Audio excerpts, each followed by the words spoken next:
Engineer Mirza Muhammad علی جہلمی کا موقف ہے کہ آل مروان جو ہیں وہ سیدنا علی رضی اللہ تعالیٰ عنہ کو گالیاں دیا کرتے تھے، اور دعویٰ یہ ہے کہ سیدنا معاویہ رضی اللہ تعالیٰ عنہ کے دور میں ممبروں کے اوپر سیدنا علی کو گالیاں دی جاتی تھی اور دلوائی جاتی تھی۔ اور اس اپنے جھوٹے موقف کو، حالانکہ یہ سارا جھوٹ ہے، کوئی اس کی دلیل نہیں، انجینئر کی شیطانیت ہے اور اس کی کذب بیانی ہے، اس کی کوئی صحیح دلیل موجود نہیں ہے۔ ہاں، ایک حدیث صحیح مسلم میں سے پیش کرتا ہے 2409، آپ بھی جا کر اس کا مطالعہ کریں، اور میں مقلدین مرزا سے کہتا ہوں کہ آپ بھی کوئی حدیث کی کتاب جب یہ بیان کرے تو اس کو کھول کر پڑھا کریں۔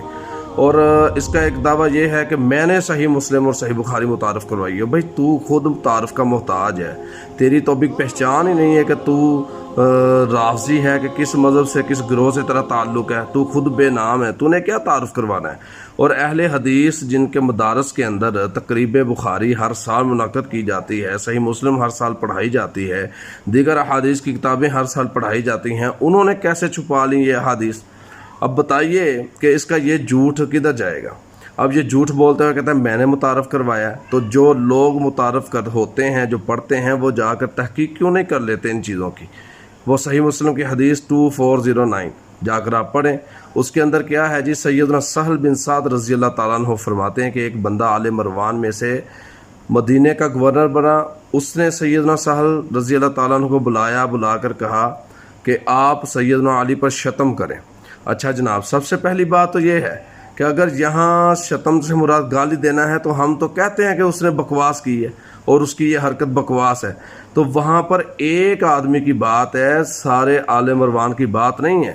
ہم کہتے ہیں کہ مرزا صاحب کے مقلدین سے بھی کہتے ہیں، مرزا سے بھی کہتے ہیں کہ وہاں پر سارے آل مروان کی بات ہے کہ سارے آل مروان یہ کیا کرتے تھے، آپ اس کی دلیل دیں۔ اگر کسی ایک بندے نے یہ حرکت کی ہے تو ہم اس کو بکواس کہتے ہیں، ہم اس کو اچھا نہیں کہتے۔ اچھا جی، دوسری بات وہ کہتے ہیں کہ انہوں نے کہا آپ لعنت کریں، تو یہ صرف ایک بندے کی بات ہے۔ اور میرا سوال یہ ہے مرزا سے کہ آپ کے دعوے کے مطابق آپ یہ بتائیں کہ یہ واقعہ جو ہے کیا یہ سیدنا معاویہ رضی اللہ تعالیٰ عنہ کے دور کا ہے یا اس کے دور کے بعد کا؟ اور اگر سیدنا معاویہ کے دور کا ہے تو اس کی آپ کے پاس کیا دلیل ہے؟ کیا آپ یہ ثابت کرنا چاہتے ہیں کہ سیدنا معاویہ رضی اللہ تعالیٰ عنہ یہ کام کروایا کرتے تھے؟ تو اس کے لیے سب سے پہلے دلیل چاہیے۔ آپ اپنے موقف کو بیان کرنے کے لیے جھوٹ کیوں بولتے ہیں؟ کیوں آپ کذب بیانی کرتے ہیں؟ کیوں آپ اپنے فالورز کو صحیح بات نہیں بتاتے؟ صحیح مسلم کی حدیث جس کے اندر، اور میں چیلنج کرتا ہوں اس جہلمی سے کہ جاؤ، یہ کہتا ہے نا ٹائم قیامت تک ہے، میں بھی کہتا ہوں ٹائم تجھے قیامت تک ہے، اس آل مروان کے بندے کا نام بتاؤ کیا تھا؟ اس کے نام تک کا اس کو پتہ نہیں ہے، تو ڈال دیے رہا ہے سیدنا معاویہ رضی اللہ تعالیٰ عنہ کے اوپر۔ اب بتائیے کہ جس کے نام کا اس کو پتہ نہیں ہے وہ بات سیدنا معاویہ رضی اللہ تعالیٰ عنہ پہ کیسے ڈال سکتا ہے؟ اور آل مروان میں سے کسی ایک بندے کا کام ہے، سارے آل مروان کا کام نہیں ہے۔